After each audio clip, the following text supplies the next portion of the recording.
Türkiye башкасы Анкарада 13 сәгать. Исәмсез мөхтәрәм таңшар. Бүген 2026 елның 31 май якшәмбе көн. Сез турыдан-туры эфирдә Төркия авазы радиосының татар телендәге тапшырын тыңлыйсыз. Безнең программа 16 метрлы кыска дулкынның 17615 килогерц сышланнан 42 дәрәҗә көнчыгыш юнәлешендәге Түрксат 3А һәм Түрксат 4А ярышнары белән 3 тапкыр w.trt.dinna.com интернет адресы аша һәм кесә телефоннарының TRT Dinna тыңна кушымтасыннан Voice of Turkey вот из радио каналыннан тапшырыла. Тапшырыбызның кабатлавын Казан вакыты белән сәгать кичке 8 ортада интернет һәм ярышнаша вот West радио каналыннан тыңлый аласыз. Тапшырыбызның бүгенге чаралышында соңгы хәбәрләрдән соң Төрки дөньяның мәдәни мирасы программасы белән кызыклы темалар язмасын тәкъдим итәрбез.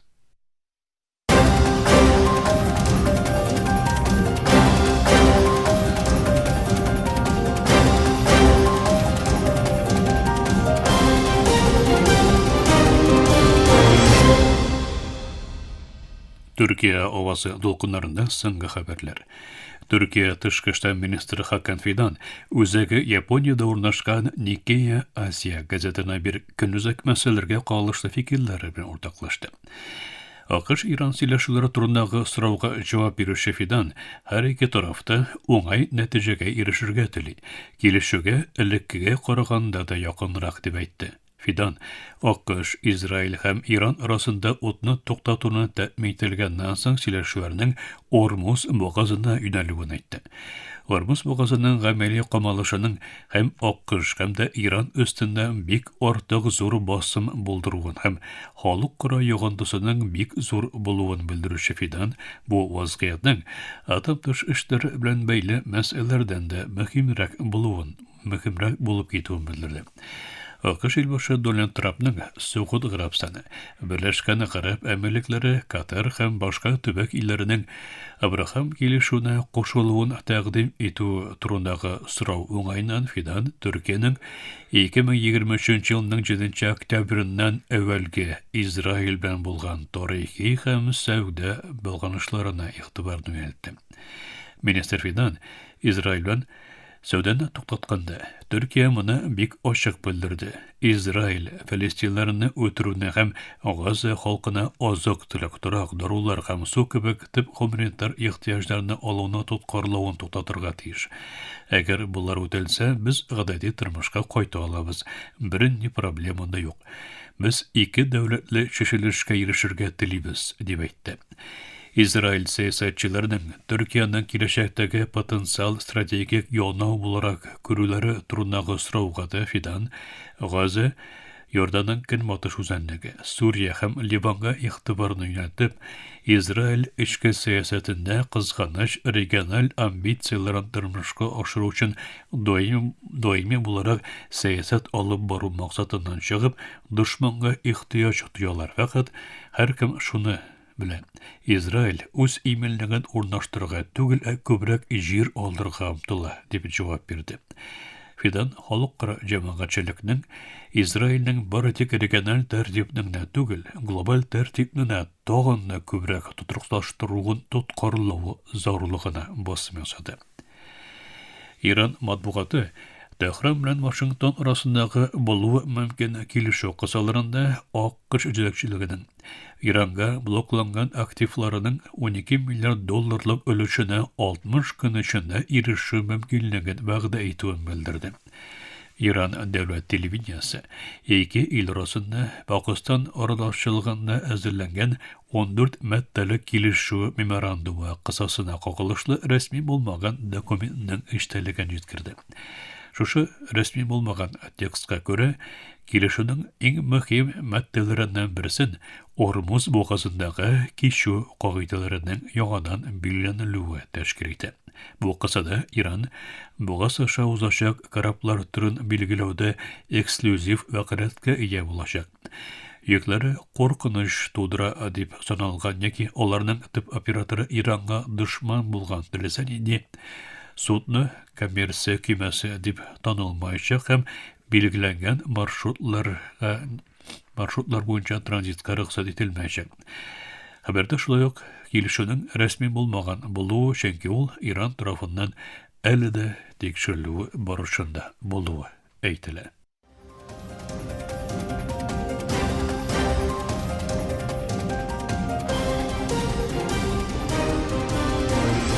Türkiye avazı dolkunlarında соңгы хәбәрләр тыңлыйсыз.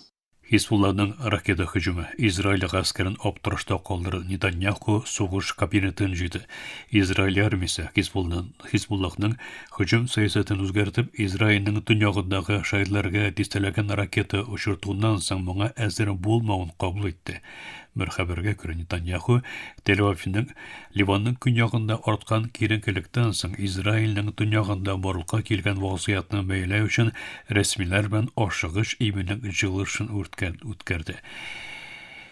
Channel 13 Нетаньяхуның саклану министры Исраиль Кац, штаб башлыгы Эйял Замир һәм төньягтагы гаскәр командирлары белән ашыгыч именлек бәяләү җыелышын үткәрүен белдерде. Хәбәрдә Израиль армиясе ракета hücumunun баштабына һәм Ливанның көньягында Израиль хәрбиләренең җир өсте операцияләрен киңәйтүгә җавап итеп, Хизбуллаһның ут сәясәтен үзгәртү карарына аптырап калды дип әйтелде. Хәбәрдә шимбә көнне Ливаннан төньякка дистәләгән ракета атылды. Алар 17 апрельдә башланган утны туктатудан бирле беренче тапкыр Израильнең Сафет һәм Нахария шәһәрләренә барып җитте дип билгеләп узылды һәм төньякта тулы хаос һәм контрольдә тотып булмый торган хәл дип әйтелде. Ләкин хөкүмәт бу хәл өчен борчылмый дип әйтелде.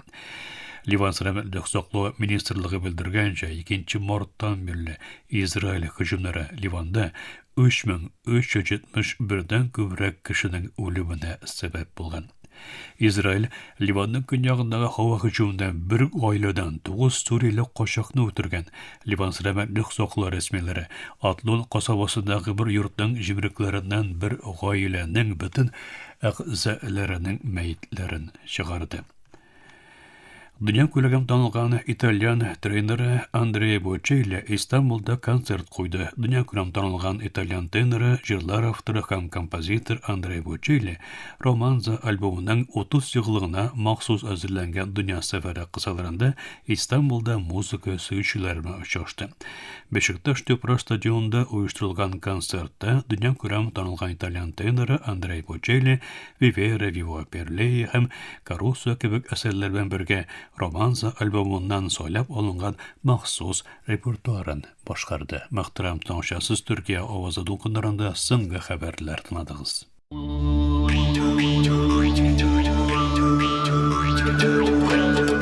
Төрки дөньяның мәдәни мирасы.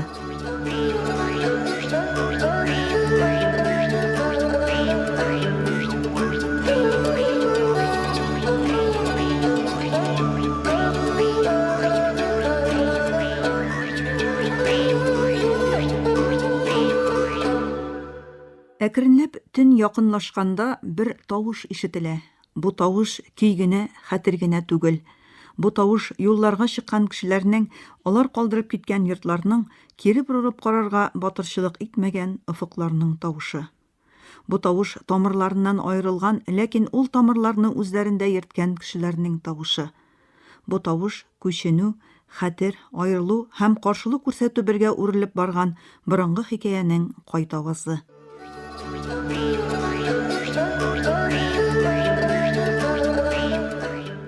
Төрки дөньяның мәдәни мирасы тапшыру төзмәбезнең бүгенге чыгарылышында сезне вакыт һәм урынның аръягына сузылган сәяхәткә чакырабыз. Бу сәяхәт карталар түгел, хәтерләр белән сызылган сәяхәт.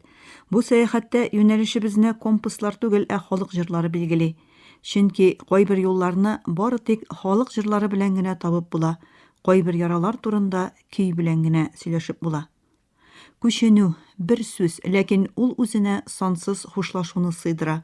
Ул ишек бусагасындагы соңгы караш, ананың тавыш-тынсыз күз яшьләре, баланың аңлап бетермәгән аерылуы, карт кешенең тыныч кына кабул итүе. Күченү урынны алыштыру гына түгел, ул бер дөньяны тамырларыннан йылкып алып башка җиргә утырту. Төркиләрнең күченү тарихы да вакыт тирәнлегеннән бүгенге көнгә кадәр сузылган олы юл. Türkiстанның иксез-чиксез далаларында башланган бу хәрәкәт климатка, корылыкка һәм яшәү шартларына җайлашып, ат өстендә яңа ватаннар эзләп, телләре, ышанулары һәм яшәү рәвешләре белән формалашты. Вакыт узу белән бу күченүләр табигый шартлар белән генә түгел, сугышлар, сәяси басымнар һәм һөҗүмнәр аркасында да тирәнәйде. Хуннардан күктөрекләргә, уйгырлардан угыз кабиләләренә кадәр шактый җәмгыять төрле географияларга таралды. Бу сәяхәтләрдә ватаннар ташлап кителде, югалтулар кичерелде, ләкин һәр күченү үзе белән бер хәтерне дә алып килде. Шатырлар сүтелсә дә, дастаннар, хикәяләр һәм халык җырлары яшәвен дәвам итте. Анадолудан Балканга, Кавказдан Сибиргә кадәр сузылган бу киң географиядә күченү таркалу түгел, төрле җирләрдә бәйләнешләр урнаштыру һәм тамырларның туфракта яңадан җирләшүе иде. Һәр яңа үсенте үткәннең хәтерен киләчәккә алып барды.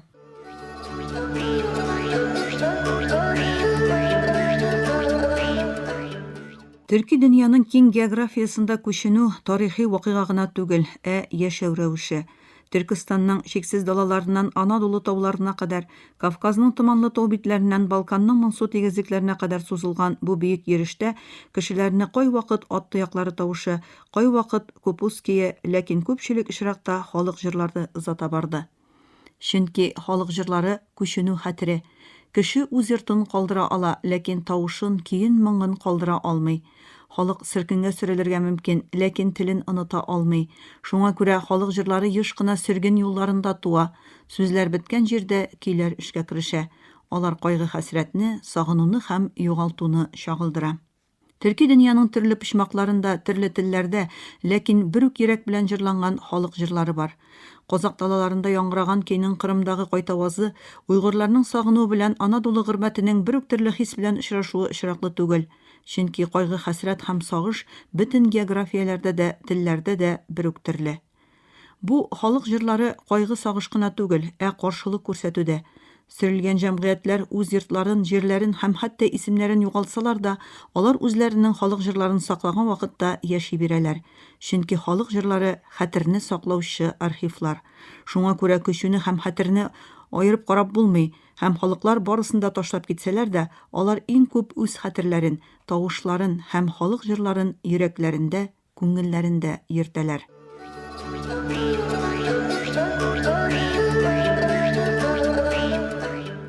Төрки дөньяда күченү эзләрен чагылдырган халык җырлары географик хәрәкәт кенә түгел, аерылу һәм бу аерылуга каршы туган тирән каршылык күрсәтү хикәясен дә чагылдыра.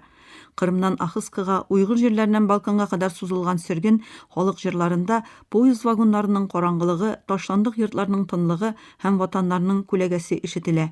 Ләкин бу кайгы сагыш пассив матәм түгел, хәтерләү теләге белән дәвам итүче мәдәни каршылык күрсәтү. Чөнки бу халык җырлары онытылмас өчен җырлана һәм аларны хәтерләүче халык үзенең бар булуын, яшәвен югалтмый. Бу уртак хәтер Төрки дөньяның төрле географияларында яшәүче җәмгыятьләрне күренмәгән бәйләнеш белән берләштерә. Азәрбайҗан музыкантының сазы, кыргыз манашчысының дастаны, төрекмән бакчысы һәм Анадолу озаны барысы да бер үк тамырдан килә. Күченү бу хәтердә, югалу гына түгел, яңадан туу һәм үз аңда. Халык җырлары үткән белән киләчәк арасында күперләр урнаштыра. Шуңа күрә халык җырлары яшәгән саен хәтер дә яши. Хәтер яшәгән саен шәхес тә яши. Шәхес яшәгән саен үз аңда, халык та үзенең барлыгын саклый.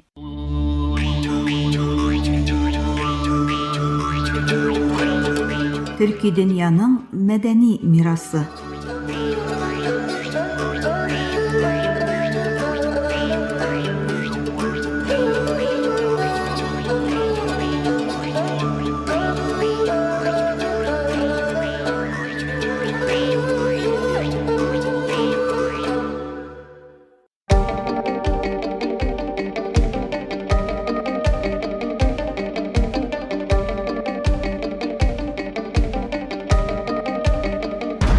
Төркия Авазы радиосы һәр вакыттагыча яныгызда.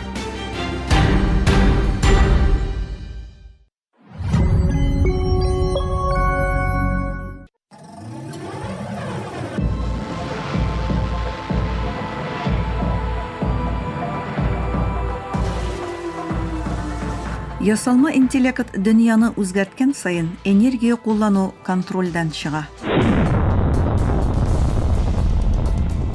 Шишелеш галәмдәме? Илон Маск һәм Google мәгълүмат үзәкләрен орбитага күчерәләр. Шиксез кояш энергиясе сусыз суыту, ләкин булар чыннан да эшкә яраячакмы?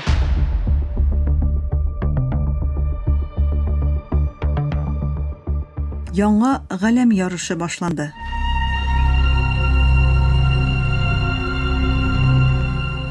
Исәнмесез, бүгенге тапшыруыбызда ясалма интеллект чорының иң дулкынландыргыч проектларының берсе булган космик мәгълүмат үзәкләре турында сүз алып барабыз. Узган айда Кытай җирдән 800 чакрым биеклектә мәгълүмат үзәкләре булдыру өчен 5 еллык план ачыклады. Илон Маск та бу атнада охшаш планнарын җиткерде һәм SpaceX-ның орбиталь мәгълүмат үзәге максатларын финанслау өчен акча җыю эшенә кереште. Белгечләр бу тәрәккыятләрне ясалма фәһем аскармасының җирдәге чикләүләрдән башка киңәя алырлык космик мөхиттә мәгълүмат үзәкләре төзү өчен стратегик адым дип саныйлар.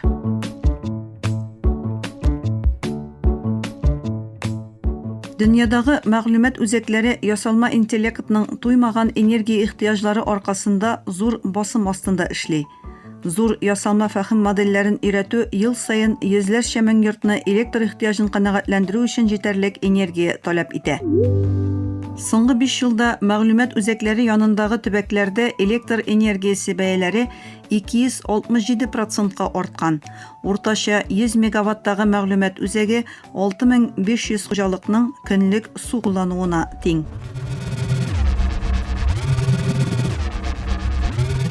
Галәм бушлыгы шиксез кояш энергиясе һәм пассив суыту мөмкинлеге бирә.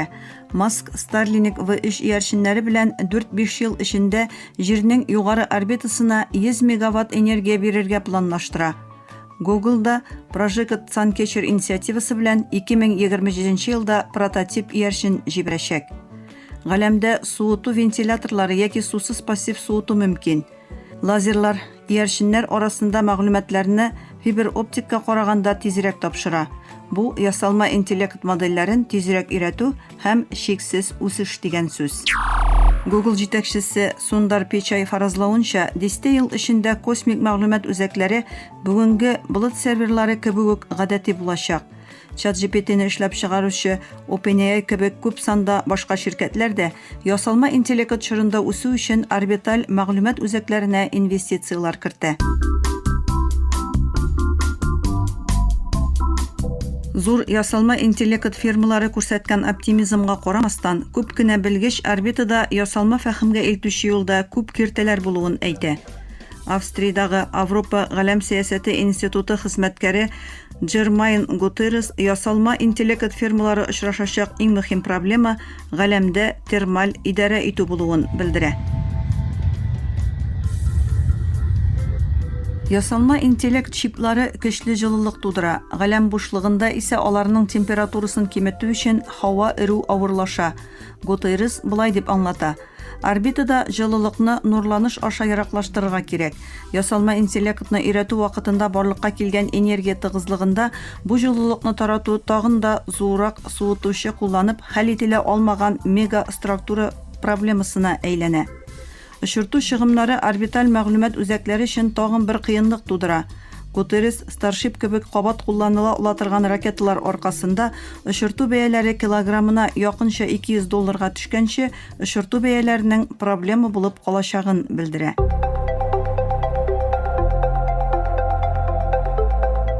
Вашингтондагы SETA төшенчә оешмасының яңа технологиялар белгече Озан Әхмәт Четиндә җылылык тарату орбиталь мәгълүмат үзәкләрен булдыруда төп проблема дип саный. Энергия җитештерү орбиталь тотылулар белән көрәшү өчен зур кояш панельләре һәм батареялар таләп итә. Нурланыш электроникага зыян китерә. Өстәмә яклау һәм хаталарга чыдам программа тәэминаты таләп итә. Бу кыенлыклар җиңеп булмаслык түгел, ләкин аларны бик тиз хәл итү авыр ди Четин.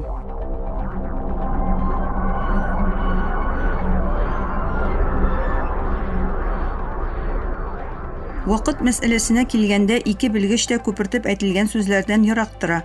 Гутеррес фаразлавынча, эш информатика кебек кичкенә мисаллар һәм беренче хезмәтләр 2027 елда башланачак, ләкин ул чын гипермасштаблы ясалма интеллектны өйрәтү корылмалары 10 еллар узгач барлыкка киләчәк ди. Гутеррес этаплы үсеш күзаллый. 2020 еллар ахырыннан 2030 еллар башына кадәр махсус вазифалар өчен мегаваттан түбән платформалар, 2030 еллар уртасында җибәрү чыгымнары кимесе дистәләгән йөзләгән мегаватт һәм 2040 елларда яки аннан соң гигаватт масштаблы платформалар күздә тотыла. Шетинде бу карашны хуплап, махсуслаштырылган эш йөкләре өчен 2020 еллар ахырына кадәр кичкенә орбиталь тиеннәр булдырылачак дип фаразлый. Ләкин ул якын киләчәктә җирдәгеләргә охшаш зуррак мәгълүмат үзәкләре мөмкин түгел дип саный. Галәм мәгълүмат үзәкләре экологик яктан мөһим җиңеллек тудыра кебек күренсә дә, чынбарлык алай гади түгел. Гутеррес эш экологик өстенлеккә игътибар итә. Эзлексез кояш энергиясе җирдәге шелтәрләргә авырлык китермәячәк. Радиация белән суыту төче су куллануны бетерәчәк. Орбиталь корылмалар җирдә бу максатта кулланылган киң җир кишәрлекләренең ирекле калуын тәэмин итәчәк. Ләкин орбиталь мәгълүмат үзәкләре тулы экологик шешелеш тәкъдим итми. Гутеррес ракета җитештерүдән барлыкка килгән ал бүлеп чыгарулар, очыртулар саны арту һәм космик чүп-чар кебек үзгәргән экологик тәэсирләр турында кисәтә. Әгәр җир өсте мәгълүмат үзәкләре былай да чиста энергия һәм алдынгы суыту системалары белән эшли икән, исәпләүләрне планетадан читкә күчерүнең маргиналь файдасы кими ди ул. Шитин орбиталь системаларының су суыту һәм шелтәргә авырлык китермәвенә карамастан, ракеталар һәм алмаш кисәкләрдән килеп чыккан тормыш циклы чыгымнары китерүен әйтә. Шитин орбита тыгылуы кебек климат белән бәйле булмаган мәсьәләләргә басым ясап булай ди. Җир өсте ясалма интеллект аскармасының күмәк альтернативасы буларак, экологик өстенлекләр хәзерге вакытта билгесез булып кала.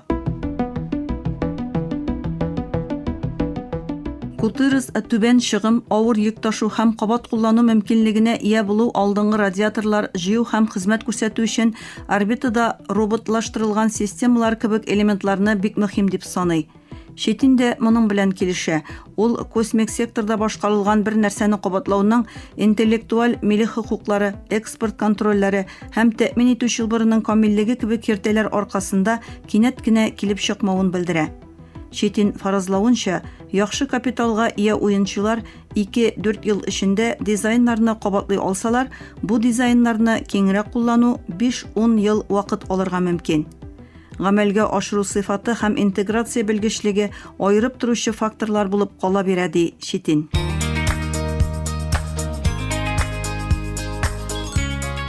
Йомгаклап шуны әйтергә кирәк. Космик мәгълүмат үзәкләре дулкынландыргыч кызыклы киләчәк вәгъдә итә кебек, ләкин җиңеп чыгарга кирәк булган җитди техник һәм экологик кыенлыклар да бар. Бүгенге тапшыруыбыз ахырына якынлашты. Тыңлаганыгыз өчен рәхмәт. Киләсе тапшыруда күрешкәнгә кадәр исән, имин булыгыз.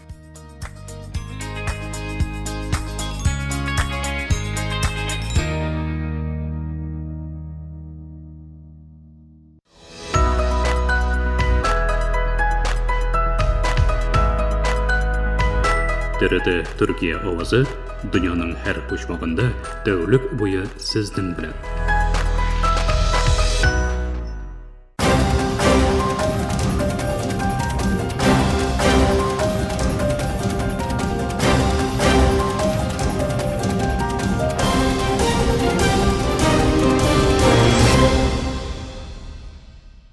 Мактарам тыңлаучылар, Türkiye Ovazı радиосының татар төрендәге тапшырулары шушының белән ахырына якынлашты.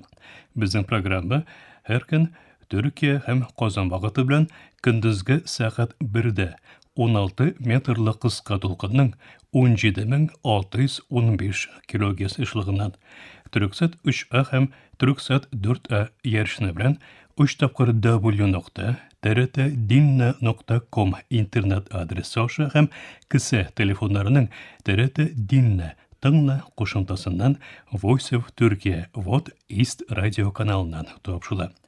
Ярты сәгатьлек тапшырыбызның кабатлавын Төркия һәм Казан вакыты белән сәгать кичке 8 ортада 42 дәрәҗә көнчыгыш юнәлешендәге Төрксат 3А һәм Төрксат 4А ярышлары белән 3 тапкыр w.trt.dinna.com интернет сәхифәсе аша Вот Вес радио каналыннан тыңлый аласыз. Әлегә без сезнең белән саубуллашабыз, эфирдә киләсе очрашуга кадәр.